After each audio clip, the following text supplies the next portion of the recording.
E eu trago agora uma entrevista para vocês conseguirem entender os detalhes a respeito da reforma do imposto de renda. E eu trago para a gente conversar e nos explicar uma tecla SAP da proposta, o Mendel Macedo. Ele é advogado, tributarista, integrante da Comissão de Direito Tributário da OAB aqui do Distrito Federal.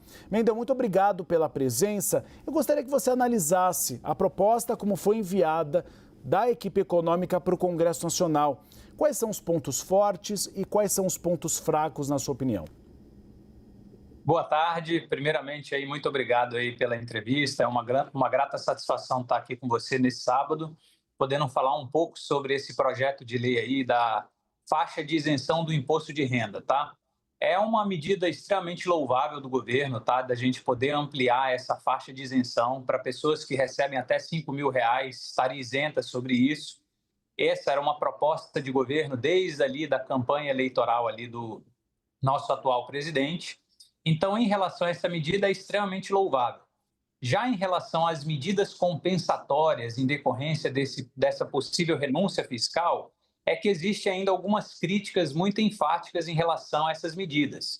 A primeira dela, para o governo equalizar essas contas e como uma justificativa como justiça tributária, é tributar os dividendos. A tributação sobre os dividendos é algo que sempre foi muito explorado dentro da Câmara e do Senado, mas nunca houve uma efetiva aprovação em relação a essa medida. A grande questão é que boa parte já dos países internacionais já possuem esse tipo de tributação sobre os dividendos.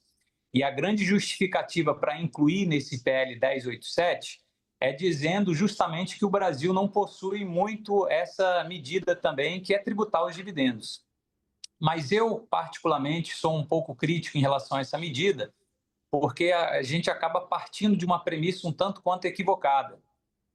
Acaba não considerando que hoje o Brasil possui uma carga tributária extremamente elevada e hoje nós estamos sempre nos rankings dos países que possuem a maior complexidade tributária do mundo. E por conta da complexidade, acaba gerando-se um prejuízo não só tributário, como financeiro no cumprimento dessas obrigações fiscais e acaba encarecendo muito o custo operacional da empresa. Por que eu estou falando isso? Porque quando a gente faz uma análise da carga efetiva tributária que as empresas sofrem no Brasil, já é algo extremamente elevado. E falar de um adicional de 10% sobre os rendimentos, sobre a distribuição de lucros dos sócios em todo o Brasil, acaba onerando demais as empresas e os empresários. E acaba não sendo muito contraproducente para a economia, principalmente por esse cenário que a gente está convivendo atualmente. Essa proposta Claro. Não, pode encerrar. Tá. E em relação a uma outra medida compensatória, que seria a tributação sobre as grandes fortunas. E a alegação é a mesma de que o Brasil ainda não se enquadrou na OCDE em relação a esse tema.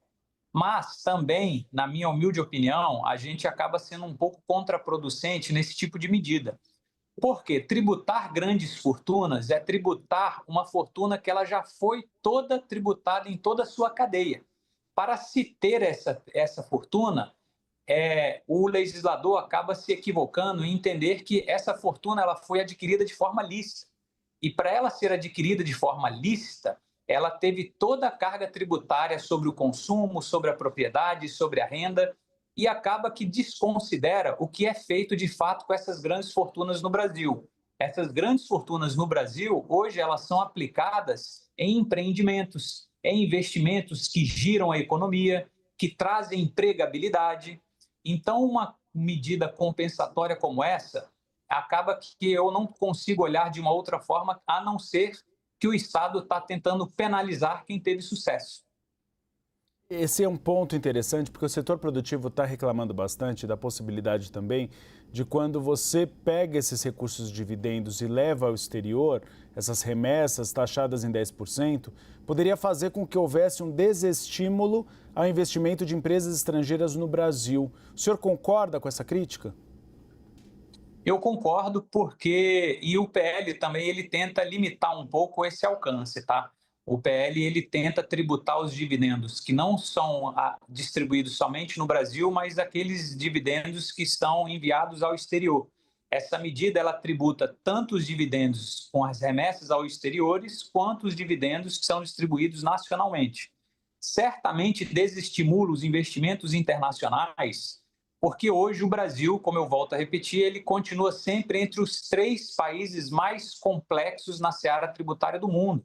Então, as empresas elas acabam assumindo um risco muito grande para se ter uma margem de lucro muito apertada, e ainda o governo quer criar essa nova sistemática de tributar mais uma vez os dividendos, algo que foi excessivamente tributado em toda a sua cadeia. Certamente isso desestimulará os investimentos internacionais também.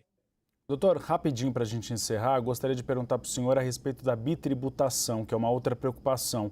O Brasil tem acordo com alguns países. Espanha, por exemplo, se você remete esses dividendos para o exterior, a tributação acontece no Brasil, não na Espanha. Estados Unidos não tem acordo, mas costuma não ser tributado. O senhor acha que há o perigo da bitributação em alguns países quando você pega esses dividendos e você já é cobrado no Brasil para retirá-los daqui e pode ser cobrado também no país de origem? E segundo, o senhor tem feito críticas em relação a essas compensações. O senhor que é um estudioso do assunto, teria alguma outra forma a não ser taxando os dividendos e as grandes fortunas para conseguir pagar esse aumento da faixa de isenção? Então, em relação a essa bitributação, é claro que isso vai ser gerado, sim, principalmente porque tem empresas que elas elas estão em 2 localidades, por exemplo, Brasil e Dinamarca, Brasil e Portugal, ela acaba sendo obrigada a tributar os dividendos que são recebidos aqui e o imposto de renda auferido no país de origem. Então, acaba sim tendo uma tritributação, eu diria assim, não seria nem sequer uma bi. Por quê? Uma tributação ela vem com toda a carga tributária em relação ao consumo, em relação à renda, depois você recebe aqueles dividendos e ainda você tem que declarar a renda no país dessa remessa do exterior. Então, eu concordo sim com essa bitributação internacional também. E outras medidas que seriam muito mais producentes do que contraproducentes seria a análise, por exemplo, da detecção da evasão fiscal que outras empresas acabam cometendo. E também seria uma oportunidade única do país, do governo, de revisitar as renúncias fiscais que foram cometidas no passado que não têm nenhuma medida eficaz. Assim que a gente conseguiria, de uma forma muito mais efetiva, contrabalancear essa perda arrecadatória e não penalizando quem teve sucesso. Uma boa medida. O ministro Fernando Haddad, se estiver nos assistindo, converse com o doutor Mendel Macedo, que ele é um estudioso a respeito do sistema tributário brasileiro. Nós tivemos a honra de conversar, então, com o advogado Mendel Macedo, que é integrante da Comissão de Direito Tributário da OAB aqui do Distrito Federal. Muito obrigado pela presença, doutor. Espaço sempre aberto ao senhor. Muito obrigado a você, uma boa tarde aí, estou sempre à disposição. Um abraço.